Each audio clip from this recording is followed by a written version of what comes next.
Après Athènes, c'est le tour aujourd'hui de Sparte, cité que malheureusement n'a pas fait l'objet d'attention adéquate et qui est méconnue du point de vue archéologique. Après des années passées à étudier Athènes, l'intérêt pour Sparte a été pour moi instinctif et très patriotique. Je crois naturel pour soumettre à une comparaison l'histoire urbaine de deux villes, les deux skèles, les deux jambes de la Grèce ancienne.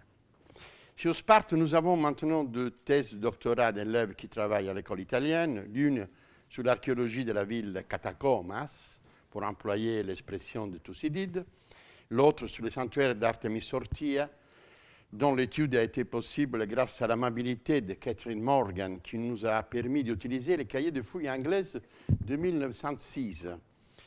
Leur lecture fait émerger des données assez importantes pour complètement revoir la chronologie de cet extraordinaire sanctuaire.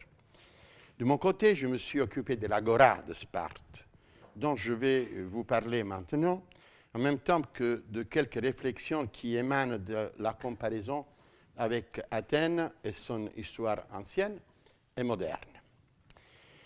Il ne devrait plus rester de doute désormais sur l'emplacement exact de l'agora des Lacédémoniennes qui habitent Sparte, comme dit Pausanias, après les convaincantes recherches qui ont permis d'aller au-delà des hypothèses précédentes, décidément fausses.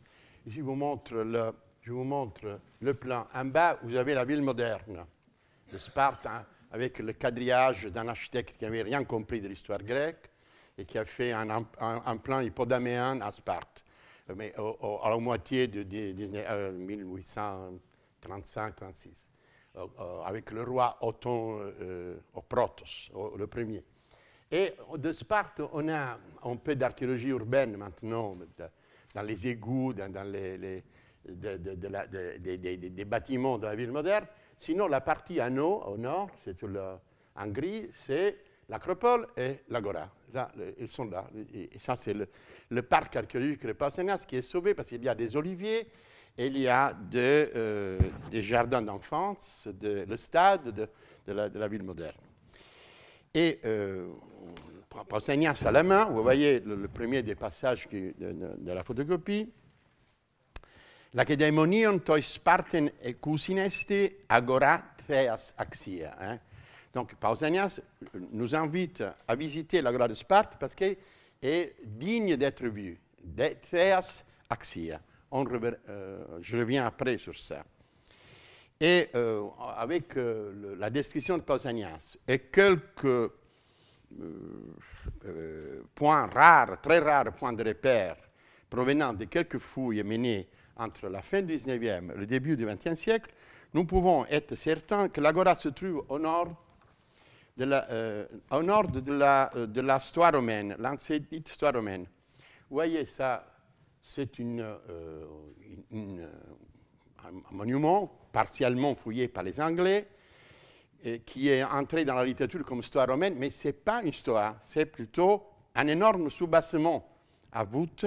Voilà. Vous voyez, ce sont presque 200 mètres de voûte qui soutiennent la terrasse qui est au-dessus. Et la terrasse au-dessus, c'est l'agora.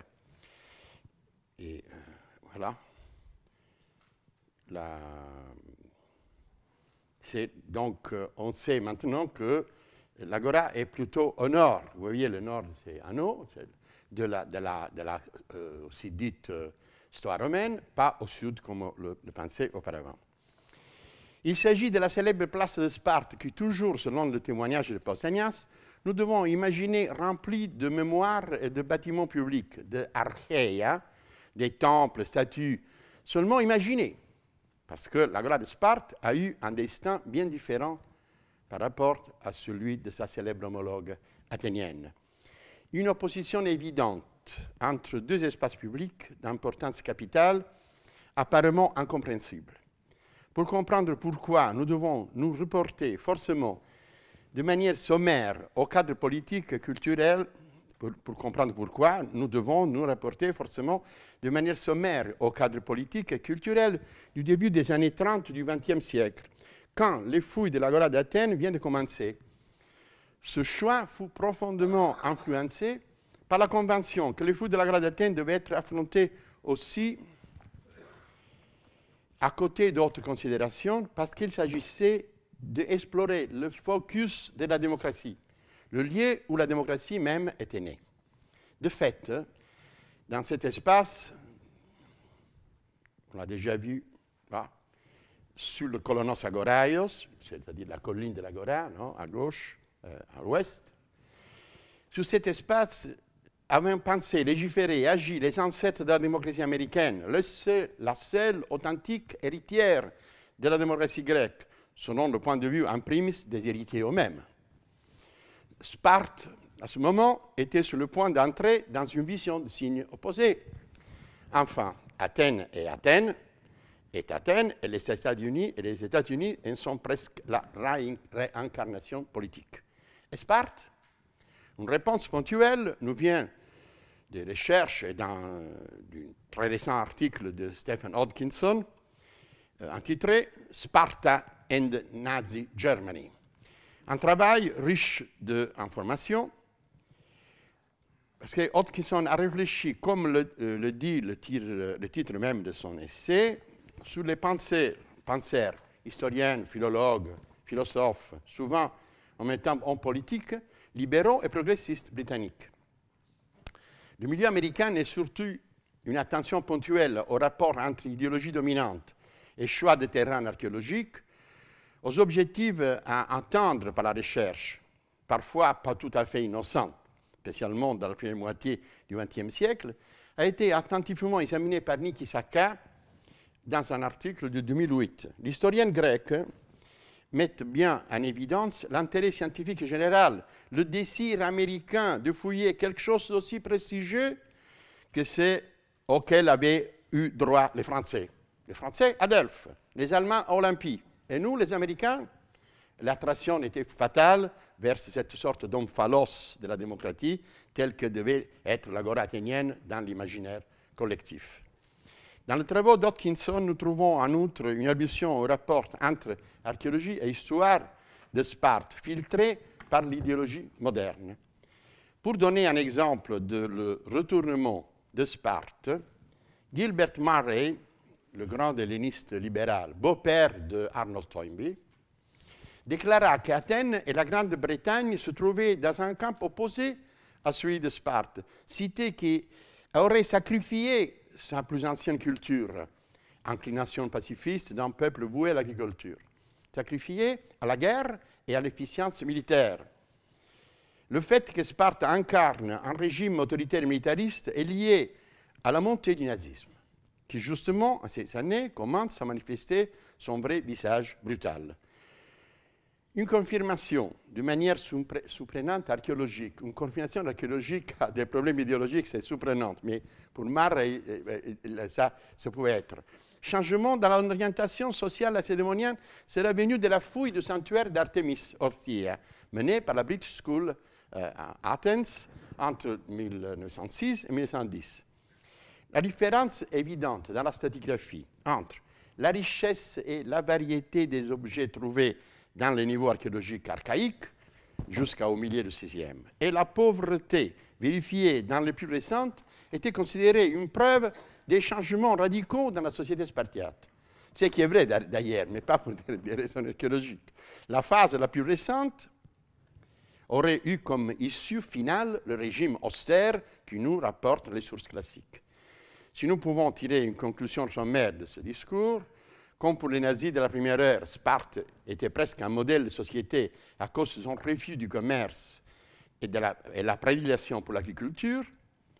Pour la pensée libérale et démocrate, Sparte ne naît pas nazie, mais le devient, spécialement à l'âge classique et dans l'historiographie, en même temps que le régime nazi évolue. Selon le point de vue des observateurs britanniques, c'est la Sparte d'âge classique, celle qu'on peut comparer de façon ponctuelle au nazisme, pas la Sparte archaïque. Tout de suite après, l'opposition avec Athènes devient si radicale et généralisée qu'elle peut être expliquée, pourquoi, pour avoir une idée de l'agora de Sparte, nous pouvons nous appuyer, exception faite pour des rares informations, sur le seul Pausanias, tandis que l'agora d'Athènes est quasi intégralement portée à la lumière. L'agora d'Athènes est là, je vous montre l'agora de Sparte, c'est des oliviers. Vous voyez, vous avez le taillis-jet en face, hein, même avec la neige. Hein, voilà, Sparte, la ville moderne en bas, et un grand olivier, là, l'agora est là. Personne ne s'est intéressé à la fouiller. Je souhaite que ces observations sommaires soient un jour confortées pour une étude approfondie, que je n'ai pas fait, une étude approfondie concernant le climat intellectuel au sein duquel se développa d'un côté bien consciemment, comme nous le savons, le choix de fouiller l'agora d'Athènes, et même quelle fut l'attitude de langue allemande et des autres traditions culturelles à l'égard de Sparte, à l'exception de l'intérêt pour les Doriennes, qui ne produisait pas toutefois une attention particulière pour les monuments de Sparte. De toute façon, étant donné que les temps, heureusement, ont changé, et depuis longtemps déjà, l'on peut souhaiter que l'agora de Sparte, pauvre et innocente, une fois libérée de l'ostracisme dont elle a été ciblée dans le premier milieu du XXe siècle, soit finalement reportée à la lumière. Et donc, c'est un appel à fouiller l'agora de Sparte, parce que si on prend Pausanias, on se rend compte que ça vaut la peine. Et j'essaie maintenant de tirer quelques indications sommaires à travers l'étude de deux seuls monuments qui sont fouillés. Toute l'agora, trois. L'histoire romaine, on l'a vu, c'est un grand soubassement du second siècle après Jésus-Christ. Donc, c'est qui tient la terrasse au sud. Mais il y a deux monuments qui sont plus anciens, qui sont d'époque archaïque classique, qu'on peut chercher de comprendre. Donc, vous arrivez à Sparte, vous avez un tableau qui dit Sparte, Archéa Sparte est à droite, right? Et l'entrée du parc archéologique. Mais tout d'un coup, vous vous trouvez devant, à l'entrée du parc archéologique, un monument fouillé par les Américains. C'était Waldstein qui l'a fouillé en 1892, donc il y a plus qu'un siècle. Waldstein était le directeur de l'école américaine et il a fouillé ce monument. Après, il est parti, est allé à Argos, était le fouilleur de l'agora, de rayon d'Argos. Hein. Donc, il a fait ce monument. Voyons ce monument comme il se présente. C'est un tambour, un énorme tambour de presque 44 mètres de diamètre. C'est 43 mètres et 40. Non? Fait par des blocs en horizontal avec des orthostates. Non? Ça, voilà, voyons le cercle. Ici, c'est le point où le cercle est à la limite de l'histoire romaine qu'on a vue avant. Et encore, il continue pour dessiner un cercle de 44 mètres. Qu'est-ce que c'est ce cercle? C'était un analemma, c'est un mur porteur. Parce que là, on sait maintenant qu'il y avait une marche naturelle qui a été remplie et tenue par un mur. Non? Donc, c'est la partie à droite, c'est vers le sud du monument. On tombe 4 mètres et demi en bas. Et au nord, on est au niveau du rocher. Donc, les anciens ont bâti un cercle pour le remplir avec du terrain et pour avoir du terrain en plein. Donc, Waldstein fouille et publie en 1893 ce plan. Vous voyez, il y a le trou qui est au centre, il y a des bases de colonnes, bases en pierre pour des colonnes en bois, et en bas, vous voyez, il a trouvé une basilique paléochrétienne qui avait coupé le tambour. Ça, c'est là. Alors, on a commencé à dire, qu'est-ce que c'est ça? Waldstein a dit, c'est le sanctuaire d'Aphrodite et Zeus olympien. Parce que Pausanias, parmi les dizaines et dizaines de monuments qu'il a vu dans l'agora de Sparte, il a vu un oikodema peripheres, un édifice circulaire qui était voué au culte de Zeus et Aphrodite. Son adversaire de l'époque, Crosby, a dit non, non, c'est pas ça, c'est plutôt le sanctuaire du Démos. Parce que Pausanias a dit qu'il y a une énorme statue du Démos qui est dans l'agora de Sparte. Alors chacun disait quelque chose sans fondament. Mais là, Waldstein a répondu à Crosby, il disait non, tu n'as rien compris, parce que Démos, c'est une personnification hellénistique, c'est pas archaïque. Et le monument en question a toute l'air d'être plutôt ancien, comme vous voyez, par le type d'architecture.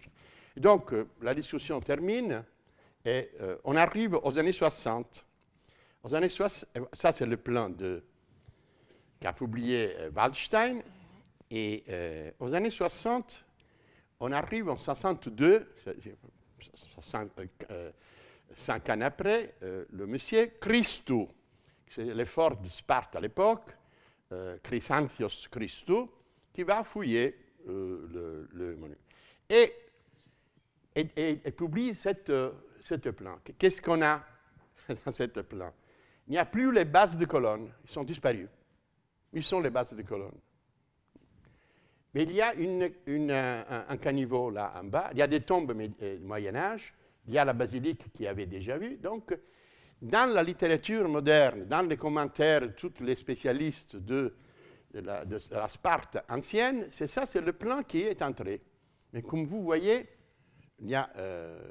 c'est un plan différent de celui qu'avait publié Waldstein.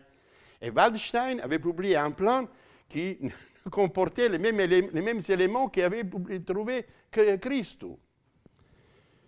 Alors, je demandais le permis de faire nettoyage. Seulement un nettoyage, pas de fouilles. Pour fouiller en Sparte, il faut demander le permis à, je sais pas, au patriarche de Constantinople. Mais non, alors, on a nettoyé, et voilà le résultat.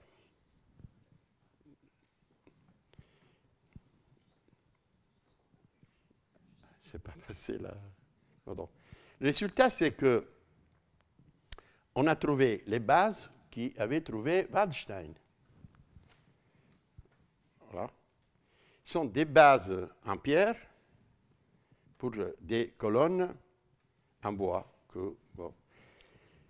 Les jeunes élèves de l'école s'amusent. Je n'arrive pas à comprendre comment est-ce qu'on fait des animations pareilles, mais c'est pour donner l'idée qu'il y avait des colonnes dans les bases. Donc, on a trouvé le péristyle.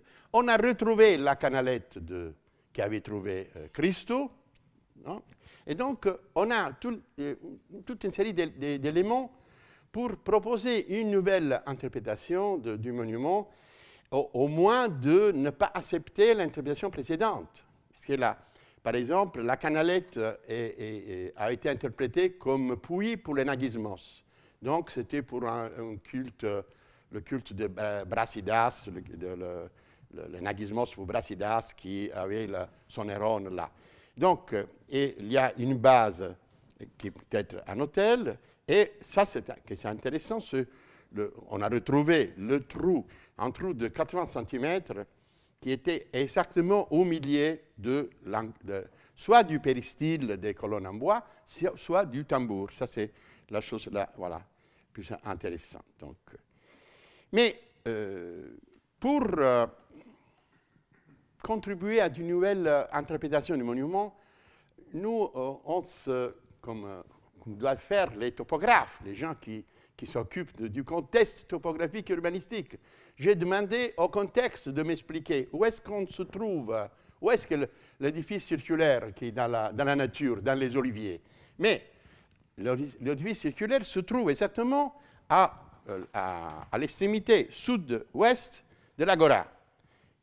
Donc, l'agora a été, la limite de l'agora était le le but d'un travail d'un jeune chercheur italien, Andrea Baudini, qui a publié ça, lequel, seulement avec une image Google Earth, a transféré sur l'image les monuments et a trouvé des correspondances formidables, c'est-à-dire l'édifice circulaire là, il y a l'édifice qu'on verra après, ça c'est la stoa romaine soi-disant, et là on a les remparts de la ville de l'Antiquité tardive du 5e, 6e siècle, non, dont on voyait des morceaux et une énorme fortification, qui a le même emplacement topographique dès la limite de la place ancienne. Donc on a quelques éléments pour être sûr que, grosso modo, l'agora était là. La termination à no, c'est hypothétique. Non? Mais à l'ouest, c'est-à-dire à gauche, au sud et à l'est, on est presque sûr que ça, c'était les limites de la. Alors, où est-ce qu'on va se trouver? Où est-ce que se trouve l'édifice circulaire? À l'extrémité sud-ouest. Et alors, lisons Pausanias. C'est le texte 3, 12, 10, le second au milieu de votre handout. Et era de ectes agoras esti exodos, caten poietais physin i calumeni skias, entha cainiun eti ecclesiazusin. Tauten ten skiada, Theodorutus amiu facinene poima, os protos iaceai sideron eure, cae agalmata apautu placei. Enthauta, e cremasan ic lacedemonioi, tenti motion tumilisiu quitaran, catagonontes oti cordai sepnatai sarcais efeuren, ente quitharodia tesseras cordas. C'est un texte formidable. Alors, Pausanias, dans son tour, et tout le monde s'occupe du tour de Pausanias, c'est impossible de comprendre, parce que le point de repère, on n'a que le théâtre, le sanctuaire d'Artemis Sortia, et peut-être l'agora, peut-être, non? Mais pour le reste, il a au moins 150 sanctuaires liés. Et c'est impossible. Tout le monde fait des tentatives de lire le parcours de Pausanias. C'est très difficile. Moi, j'ai choisi de partir des éléments sûrs, c'est-à-dire l'archéologie. On a un édifice circulaire qui se trouve à l'extrémité sud-ouest, à la proximité d'une exodos, d'une sortie. Alors, qu'est-ce qu'il y a? Il y a une autre sortie de l'agora. Il y avait déjà décrite la première. À côté de laquelle se trouve aussi dite Skias, où encore aujourd'hui, ils font des ecclésiae, ils font des assemblées. Et ça, c'est le mot à comprendre. Qu'est-ce que c'est? Tauten ten skiada, la Skias en question, est œuvre de Théodoros de Samos, lequel a été le premier qui a trouvé la manière de fondre des statues en fer. Bon, ça, c'est moins intéressant. Ce qui est plus intéressant de Pausanias, c'est que dans la Skias, en Tauta et ici, ils sont suspendus la chitarra, la lyre de Timotheos de Milet, lequel avait osé ajouter 4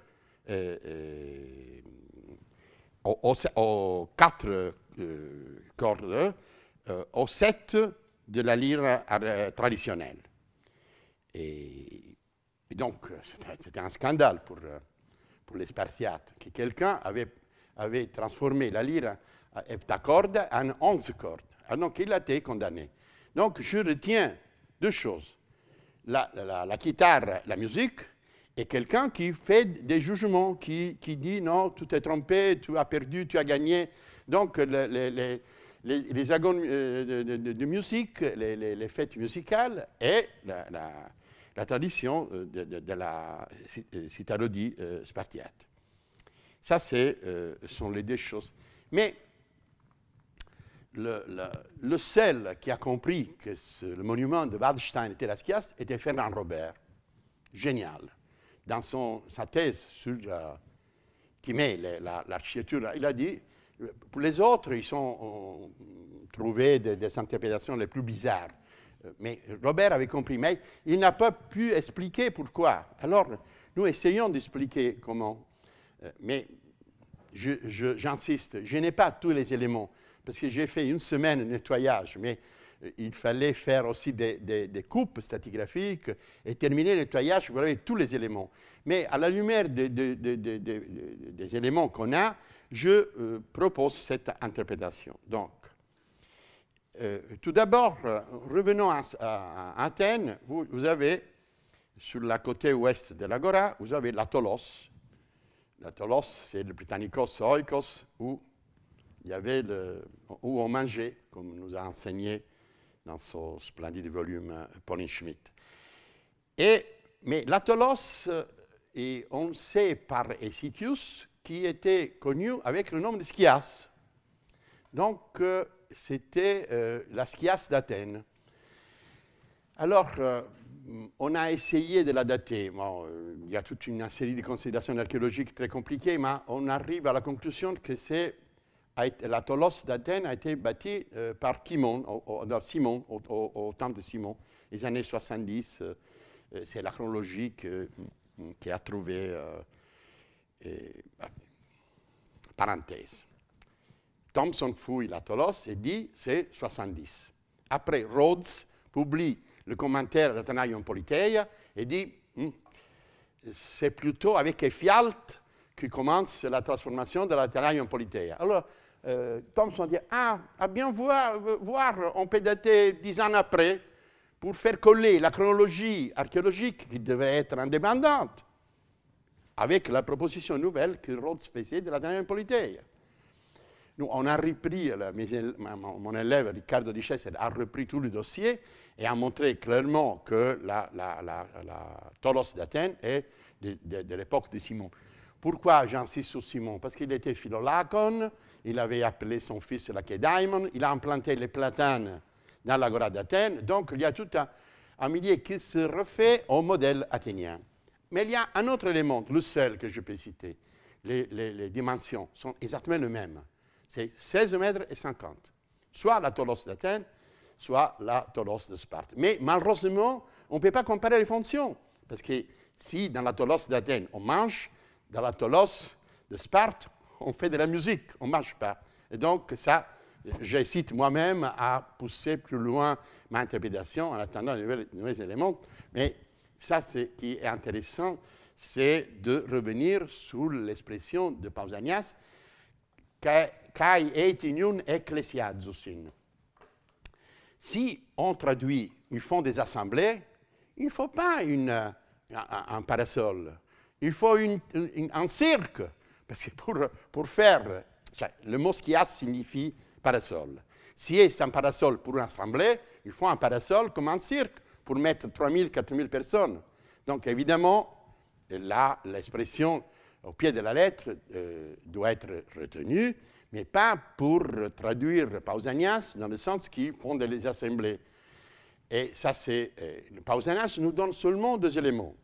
Que Théodoros de Samos l'a fait, et qui, dans la Schias, il y a la lyre, la chitarra de Timothée de Milet, qui avait été condamné parce qu'il avait osé ajouter les cordes à la lyre. Donc, avec des fonctions plutôt de caractère musical, et y compris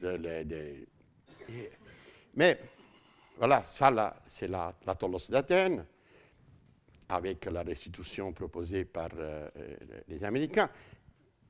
Il y a un édifice de même dimension à Érythrée, que M.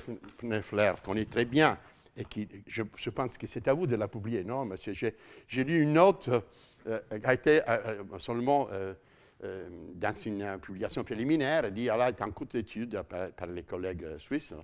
Et même là, on est à 16 mètres. Mais on sait, voilà, c'est le plan de la Tolos de l'édifice d'Érythrée, on ne sait pas grand-chose.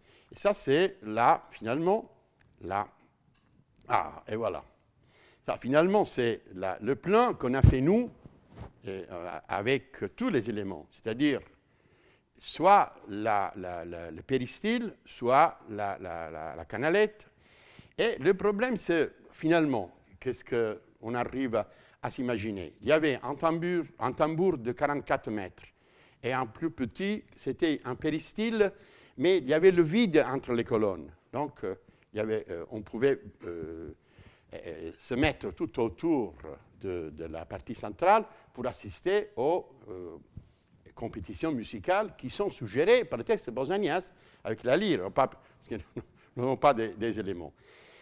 Et Théodoros Osamios, on le connaît, c'est un architecte connu, il a travaillé plutôt la seconde moitié du VIe siècle. Donc, si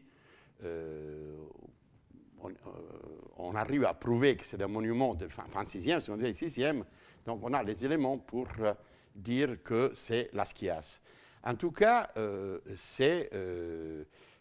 je pense qu'on peut exclure soit l'oïkodema peripheres et de Aphrodite et Zeus, soit la statue du démos, et en plus, un élément que j'ai utilisé, comme je l'ai dit tout à l'heure, c'est la position topographique à la sortie de l'agora, parce que la Schias de Pausanias se trouve là, où est la seconde sortie.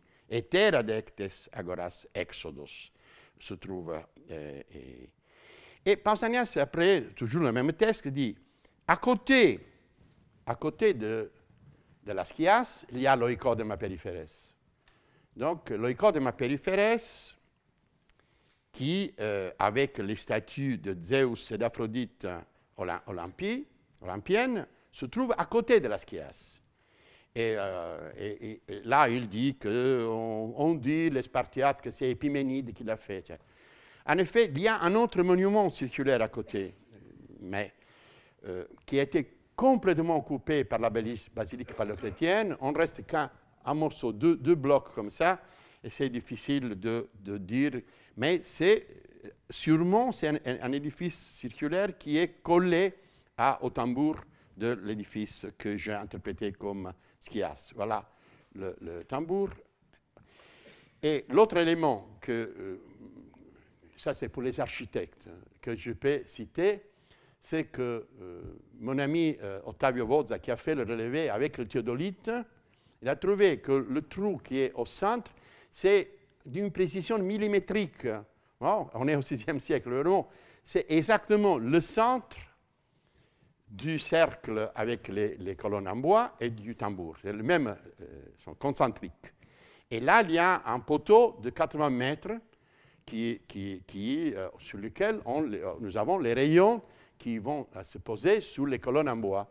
Donc, on a une sorte de gazebo de 16 mètres avec l'espace vide parmi les colonnes dans lequel Pausanias a vu la lyre de Timothée de Milet.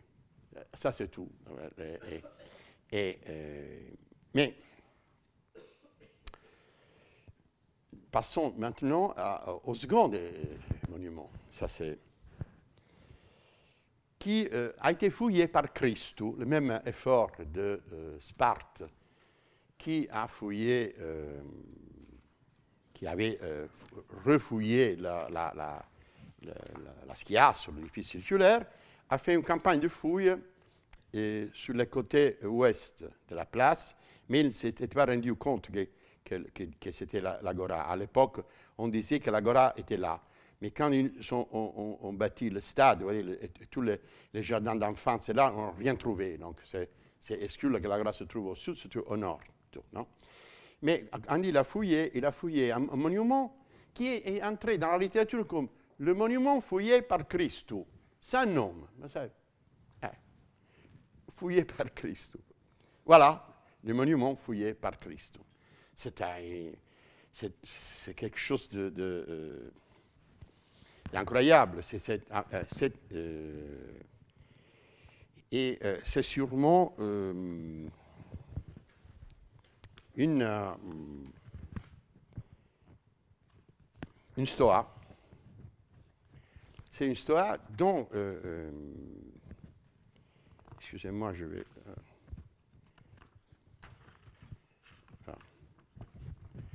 C'est une stoa dont le Christo a fouillé un morceau qui va d'ici à là, ça fait 31-32 mètres. Mais vous voyez, à la limite, là, le mur continue encore. Non, c'était en bas plutôt.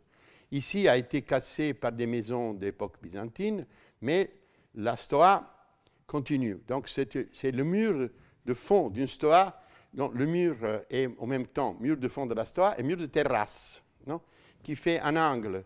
Voilà. Ça, c'est l'esquisse d'Ottavia. Donc, c'est le mur de terrasse en polygonal qui fait un angle là pour 15 mètres.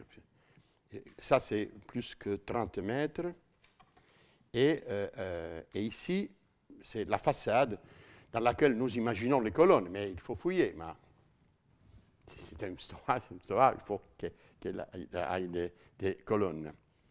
Et vous voyez, à l'intérieur, tout l'intérieur du portique est partagé tous les 4,50 mètres régulièrement par des mois d'éléphants. Vous voyez, et il y a des tâches peut-être d'une utilisation secondaire, mais sûrement il y avait un étage supérieur, parce que les murs d'éléphants s'arrêtent là. Donc, il faut imaginer qu'il y avait un pavement d'un plat supérieur. Ça, c'est... pendant la fouille, je vous montre, après on revient sur ça, sur le beau appareil polygonal de la structure, oui, qui est là. Voilà. Ça, c'est aussi dite stoa romaine, non? Ici n'est pas fouillée, elle arrive jusque-là, en contact avec l'édifice circulaire. Il y a un espace de 5-6 mètres entre les deux, et ça, c'est le monument dont je vous parle maintenant, avec le mur nord-sud qui fait plus que 30 mètres, le mur est-ouest 15 mètres, et ici, on arrive à voir le commencement du stylobate, mais seulement un bloc. Du stylobate de la stoa, donc, est ouverte vers l'est. Et voilà qu'est-ce qu'il a trouvé dans la fouille. Malheureusement, je dirais. Parce qu'une fois qu'on trouve des statues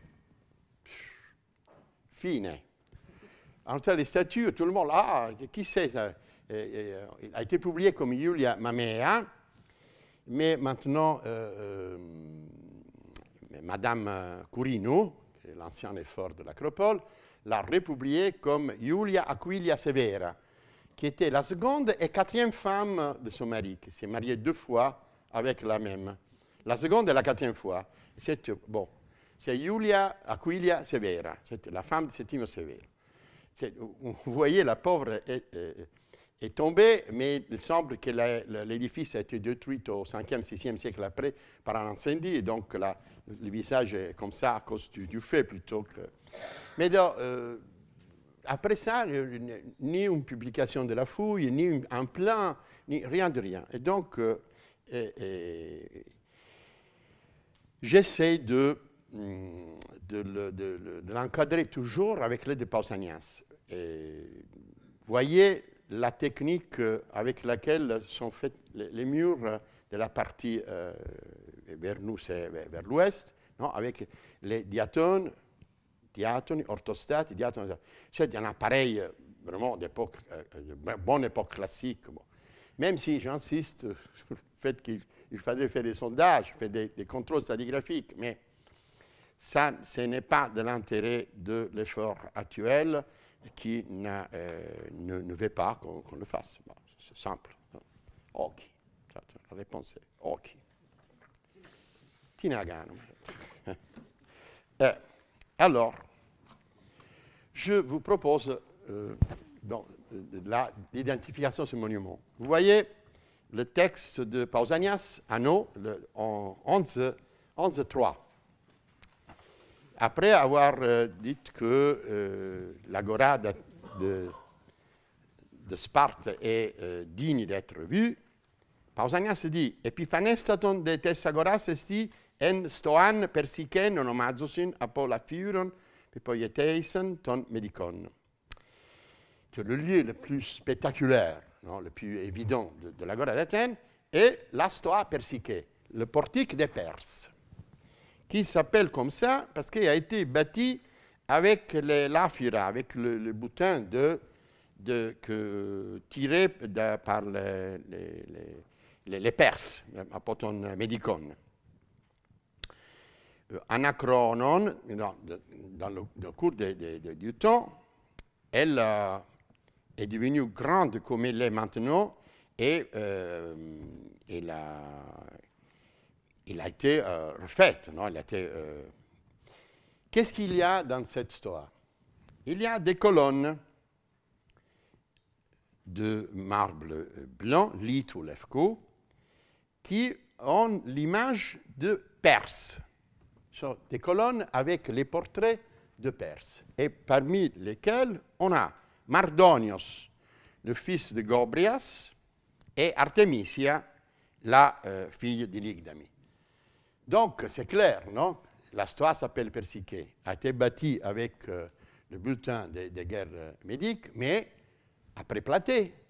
S'il y a Mardonios et Artemisia, on est après Salamina et après Platée. Donc, on est plutôt vers la seconde quart du 5e siècle. Artemisia était la reine d'Halicarnassos, qui s'est battue avec ses navires à Salamine, avec les Perses, et Mardonios était le chef de l'armée qui est mort à Platée contre Pausanias. Pausanias, le stratège de Sparte. Et là, la stoa n'a pas été comprise. La seule qui avait proposé l'identification a été Madame Curino. Hélène Curino a fait une thèse de doctorat sur la topographie de Sparte, avec une série de fiches, son fiche de monument, et dit ça, c'est peut-être la stoa Persicae. Elle a raison, selon moi, mais elle n'a pas expliqué pourquoi. J'ai essayé avec.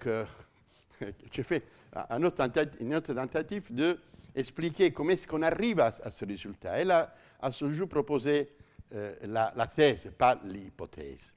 Je cherche l'hypothèse derrière ton axiome, derrière la dignité vitienne. Mais peut-être que je me trompe. Non? Alors, je parle de ça. L'appareil polygonal qui a été choisi pour bâtir ce monument, une fois qu'on accepte qu'on est plutôt vers le milieu du 5e siècle, le second quart du 5e, parce que c'est après les guerres médiques de Platée et Salamine, c'est anachronistique.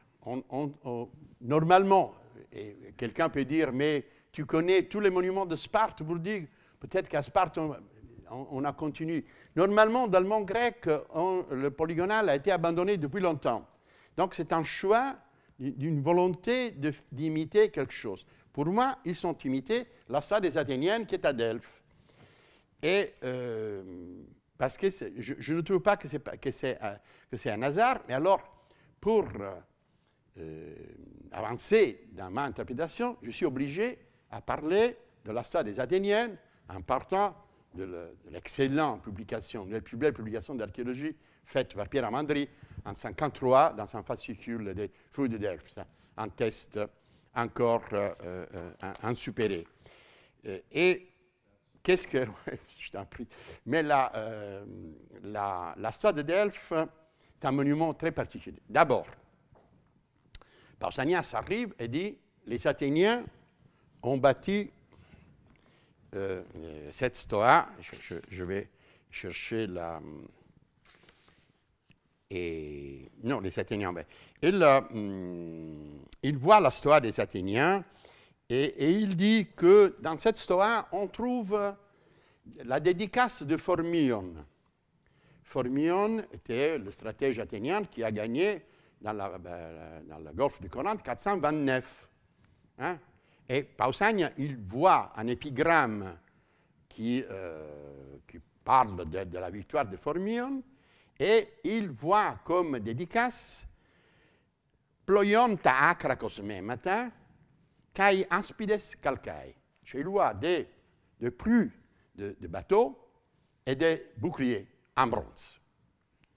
Alors, mais déjà dans l'édition d'Amandri, d'alors on sait que cette chronologie pausanienne n'est pas possible, parce que ça fait conflit avec la dédicace qu'on a.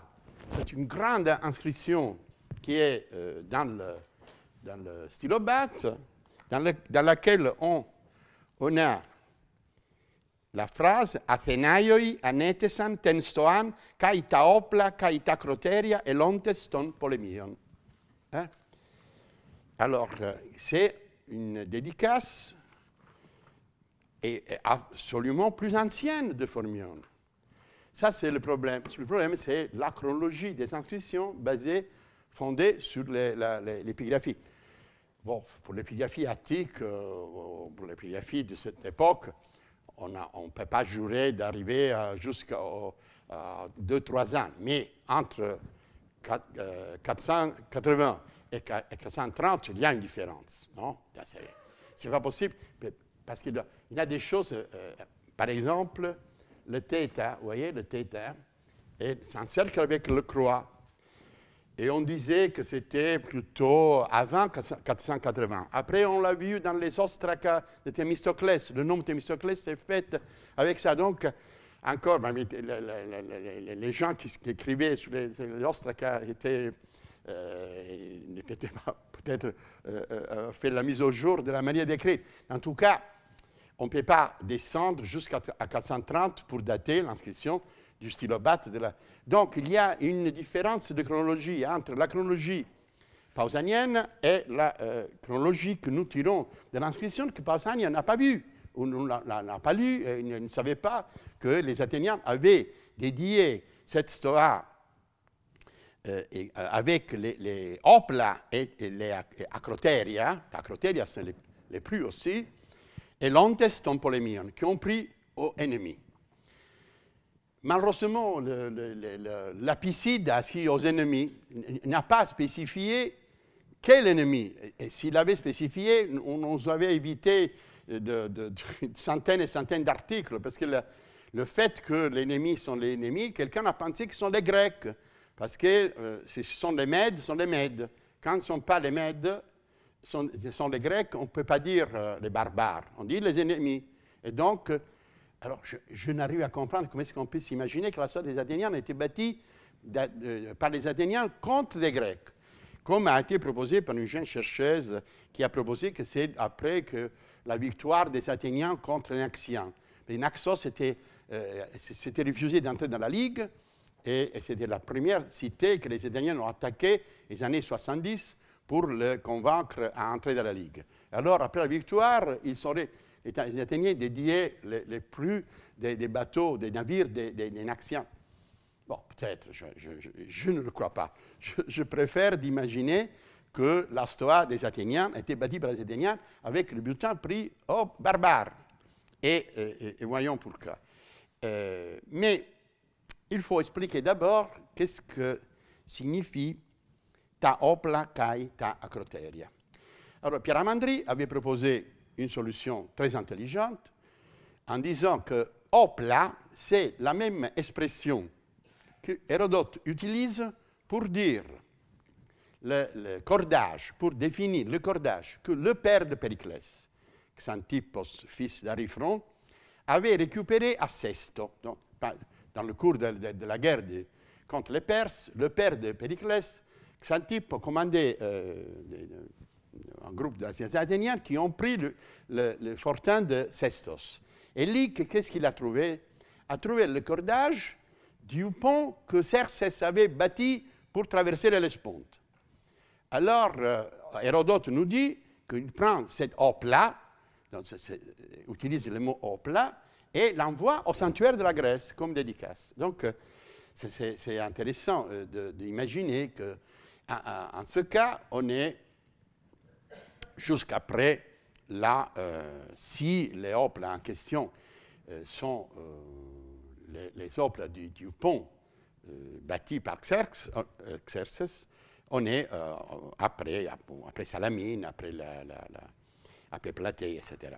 Mais qu'est-ce qu'on fait de l'expression tacroteria? En effet, il y a un autre problème intéressant, mais on peut le même, Amandine l'a proposé en même temps en disant que c'est une lecture difficile. Les colonnes de la storia des Athéniens sont 7. Alors, il a comparé le numéro des colonnes avec un passage d'Hérodote dans lequel on apprend la bataille navale de Marathon. À Marathon, il y a eu une bataille au bord de la mer. Et les Athéniens ont capturé 7 bateaux. On le sait parce que, voilà.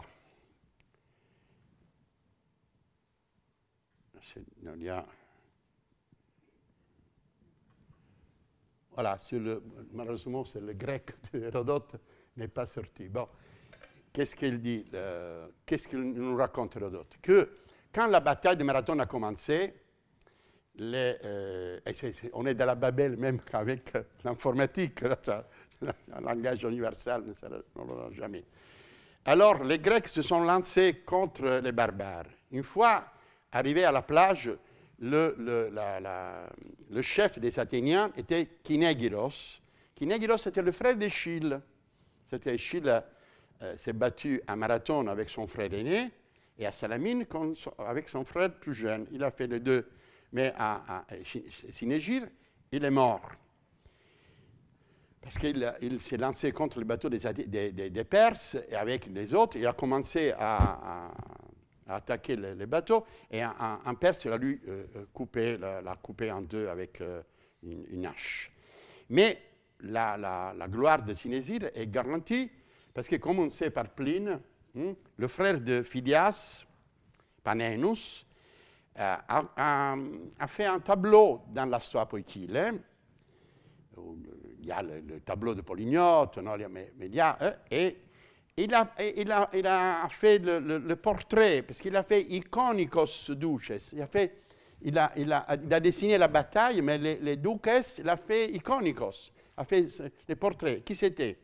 Dans les Athéniens, on a Miltiade, Callimachos. Callimachos était le chef de l'armée athénienne qui est mort à Marathon. Et donc, nous, on a maintenant le trophée. Je vous invite à voir au musée de l'Acropole, on a le trophée, la colonne avec la nique et la dédicace à Callimachos qui est mort à Marathon pendant la bataille. Et on a Miltiade, bien connu, Callimachos et Cinegirum. Cinegirum, Kinégiros, est le frère de Échille, qui est mort dans la bataille qui est décrite par Hérodote dans le texte en arabe qui est là-dessus. Et pour les barbares, il y avait Datis et Artaferne dans le tableau de... Bon, mais on n'arriva jamais à savoir, à dater exactement l'histoire des Athéniens. Je pense qu'on peut... je préférerais après Marathon, mais je n'ai pas des éléments pour dire si du 90, 80 ou 86. C'est difficile à dire, mais il y a une série des éléments. La seule chose que je dirais, c'est que l'histoire des Athéniens a été utilisée comme modèle. On verra. Après, donc, encore un élément pour l'histoire des Athéniens, c'est le passage de Vitruve. Porticum persicam ex manubis. Laudis et virtutis civium indicem victoriae postis pro tropea constituerunt. Ibique captivorum simulacra barbarico vestis ornatu. Cioè, la storia des Perses, la storia persique, alors quand Pausanias dit qu'il y avait des colonnes avec les portraits, Charles Picard avait imaginé, les années 20, dans les commentaires, que c'était des colonnes celate, que les portraits étaient dans la colonne. Mais on ne peut pas suivre cette interprétation, ce sont plutôt des télamons. Non, le portrait, c'est au lieu du chapiteau. Et donc, voilà, cette statuette a été trouvée par Jorgo Steinhauer, ancien effort de Sparte, dans des fouilles d'un quartier auprès du fleuve Eurota, où on a exactement ce qu'on s'imagine, c'est-à-dire un Perse, avec la gueule d'un Perse, la barbe d'un Perse, et avec la position d'un captivus, d'un barbare, d'un prisonnier, qui est dans la position Antélamon. Donc, on peut la imaginer comme une réduction en miniature de ce que dit Pline, Vitruve, quand il dit Ibique captivorum simulacra barbarico vestis ornatu, superbia meritis contumenis munita, sustinentia tectum conlocaverunt. L'ont mis là pour tenir le toit. Hein? Et pour être comme uti et hostes orrescerent timore aurum fortitudis, et ci vestis emplum virtutis. Donc c'est pour faire de la terreur contre les ennemis et pour indiquer aux citoyens le modèle de vertu. Donc, mais il y a un problème sur lequel j'aimerais revenir. C'est l'histoire de la Stoa des Athéniens. Pour revenir au problème que j'ai dit tout à l'heure, c'est-à-dire l'anachronisme de l'usage du polygonal. Même à l'époque du bâtiment, de la construction de la Stoa des Athéniens, le polygonal était un héritage, ce n'était pas une construction nouvelle. Le polygonal était le mur de la terrasse du temple d'Apollon. Voilà. Vous voyez, non? Qui fait d'un but à l'autre 84 mètres. Et qui était bâti par les Alcméonides quand ils ont reçu la charge de bâtir le temple d'Apollon entre 512 et 504. Bon, la dernière décennie du VIe siècle.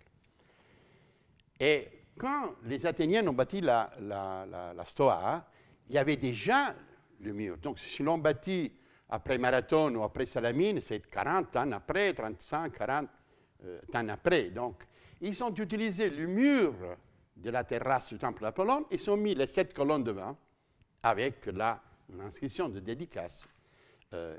Athénaïoi, Anetegan, Aponton Polémion. On prie avec les opla et les acroteria pris aux ennemis. Donc, et alors, je réfléchis, qu'est-ce qu'on fait les Athéniens à Delphes? Si nous allons à l'entrée du sanctuaire, à gauche, jusqu'après la guerre, on avait, on ne sait rien, hein, un monument formidable, décrit par Pausanias. Il y avait 13 statues en bronze, ouvrage de Phidias, qui étaient les statues d'Athéna, d'Apollon et de Miltiade. Et après, 7 héros éponymes, pas les 10, 7 héros éponymes choisis, et 3 héros qui ne sont pas éponymes, sont Codros, Thésée et Philaeos, c'est-à-dire l'ancêtre des Philaïdes. Les Philaïdes, c'est la famille de Miltiade et de Simon. La statue ont été faites par Phidias, donc on est sûr que le groupe, les 13 statues ont été réalisées par Phidias sur commission de Simon et donc on est dans la décennie autour des années 70, avant l'ostracisme de Thémistoclès, quand à Athènes, la propagande était mieux Marathon ou c'était mieux Salamine, non? Marathon signifiait Miltiade qui était mort, et donc c'est son fils qui a l'intérêt à faire des choses pour ne pas oublier Marathon, et Thémistoclès qui était pour Salamine. Mais à l'intérieur du sanctuaire, on a la dédicace des statues de Phidias, devant le trésor des Athéniens. Et Pausanias dit, faites avec le bulletin des prix Homède, il y a le socle de Marathon. Vous savez qu'il y a une inscription qu'on ne lisait pas, que maintenant les Delphiens ont réussi à lire, avec la dédicace toujours après les Mèdes, et la Stoa des Athéniens. Après Salamine, on n'a rien de tout ça. Pour Salamine, la Pythie a empêché à Thémistoclès de déposer des offertes. La seule chose qu'on a, la plus importante, c'est la colonne qui est à l'hippodrome de Constantinople, que Constantin a amené à Constantinople, avec la liste de tous les Grecs qui s'étaient battus contre les barbares, qui, selon Pausanias, a été voué en koino, en commun. Donc, à Salamine et à Platéa, c'est les Grecs qui ont gagné. À Marathon, on gagnait seulement les Athéniens. Et donc, jamais imaginez que la stoa des Athéniens était plutôt quelque chose qui va dans le sens de Marathon. Mais on ne peut pas le dire d'une manière catégorique, c'est une hypothèse. Mais ce qui m'intéresse, c'est de revenir, en revenant sur la stoa, ça c'est la stoa des Athéniens, vous voyez, et ça je vous propose la comparaison entre les deux. À gauche, vous avez la stoa de Sparte et à droite, la stoa des Athéniens. Et la comparaison est frappante, même s'il faut encore mieux la démontrer, bien sûr, avec des fouilles pour l'archéologie et pour comprendre toutes les transformations de la stoa, de l'édifice que je vous propose d'identifier comme stoa persiquée, la stoa persiquée. Et on sait que, bon, seulement les Éginettes ont dédié dans le temple d'Apollon un arbre de bateau, comment on dit, un bateau, l'arbre de la... Hein? Un mat. Les Éginettes ont dédié un mat dans le temple avec 3 étoiles d'or. Là, c'est dédicace faite. Pour le reste, on n'a que la colonne avec le trépied en or. C'est la colonne Coclide avait la liste des dédicataires et au sommet, un trépied en or. Le trépied a disparu, la colonne est vous pouvez la voir encore si vous allez à Constantinople, pardon.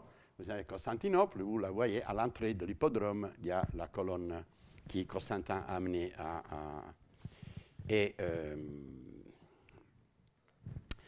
le problème, c'est que, comme on sait, qu'à Marathon, il n'y avait pas les Spartiates. Quand Philippides est arrivé, qui n'est pas celui qui a fait la course de Marathon à Athènes, c'est a fait la course d'Athènes à Sparte, pour après, après l'histoire change de la gloire. Et les Spartiates ont dit, on ne peut pas, on est à la fête d'Apollon, les carnets, on ne peut pas, la religion nous empêche de partir. Donc, le seul qui avait tiré la gloire à Marathon, c'était les Athéniens. Mais après Salamine, ça change. Et finalement,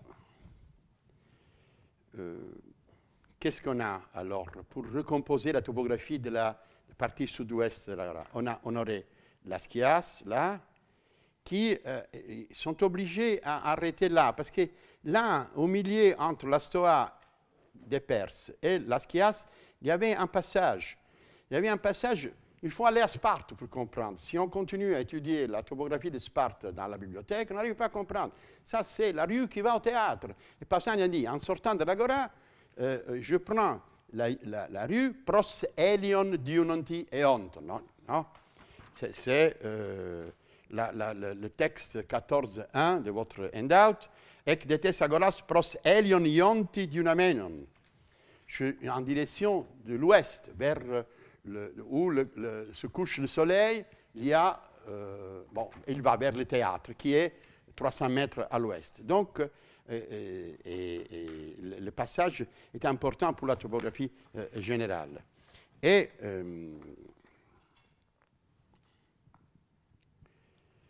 mais, pour conclure, il faut qu'on revienne à ce que j'ai dit au début, à propos de le manque d'intérêt pour Sparte dans le débat du XXe siècle entre l'Athènes démocrate et la Sparta nazie.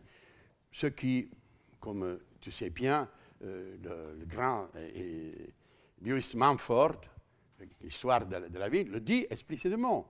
Les Spartans étaient les nazis de l'Antiquité. On le dit dans le premier volume, l'histoire de la ville, qui a été traduite dans toutes les langues du monde. Et Lewis Mumford le dit exprès, les Spartiates étaient... Mais à part ça, je voudrais essayer de comprendre le même manque d'intérêt dans notre point de vue. Et je voudrais terminer avec quelques considérations. La comparaison contrastée entre Thucydide et Pausanias. Alors, lisons Thucydide. C'est le passage 1-10, c'est très très célèbre. Très très célèbre. Je fais un résumé parce que l'ora è fuggita, comme on dit Cavaradossi, le peintre de Toscane. Alors, Thucydide, il parle de l'expédition des Grecs contre Troie. Il dit, attention, il faut faire attention, pas juger la puissance d'un État à partir de ses monuments. Mycène, par exemple, est un site aujourd'hui ignoble, mais Mycène était Mycène. Et alors, on lui fait un exemple formidable. Il dit, par exemple, mettons qu'un jour, la ville de Sparte est détruite complètement. Donc, il parle comme un archéologue. Il dit, je vois que des ruines. Hein. Non, je vais à Sparte et je trouve seulement les fondations des bâtiments, les ruines. Alors, si je dois juger par les ruines, je dirais que Sparte était une ville minable. Mais je sais d'ailleurs que Sparte avait occupé, contrôlé, possédé le 2/5 du Péloponnèse et qui avait exercé son pouvoir sur le reste du Péloponnèse et qui avait maintes alliés. Si la même chose devait se passer à Athènes, à en juger par les monuments, l'on serait porté à croire que celle-ci jouait d'une puissance de loin supérieure à sa réputation. Toute compte faite, rappelle Thucydide, ne vous laissez pas tromper par les apparences. Or, c'est-à-dire, la puissance se relève d'autres éléments. Ce jugement sec et sévère a sérieusement influencé la postérité, étant déterminé une communis opinion pour laquelle, mis à part les préjugés aux égards des Spartiates, nazis, nous ne pouvons pas exclure que Thucydide a eu une responsabilité. Selon Daniel Stewart, dans un article qui vient de paraître dans Hesperia 2013, il est possible que la ville antique a été bâtie sous l'ancienne et détruite sans pitié parce qu'ils ont utilisé Thucydide pour dire il n'y a rien qui vaut la peine de garder. Et ça, c'est la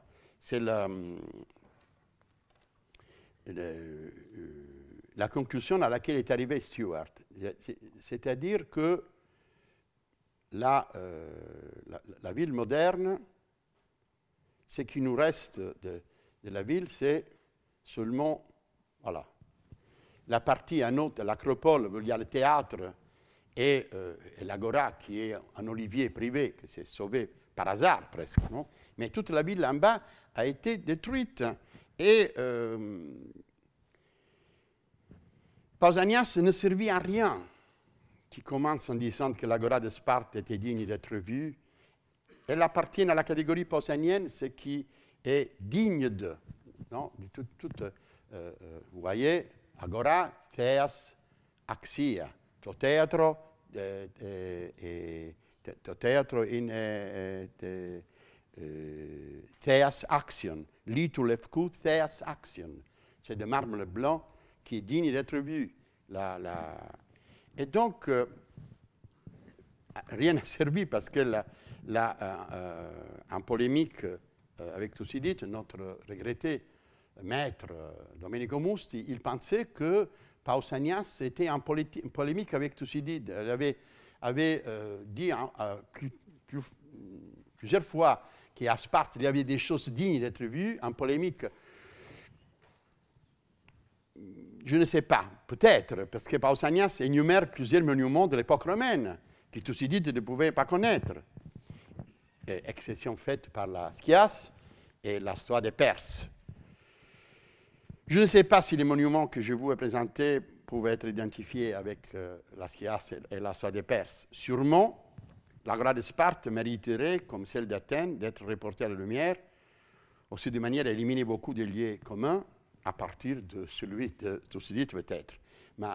Mais ça, c'est une autre histoire. Je vous remercie.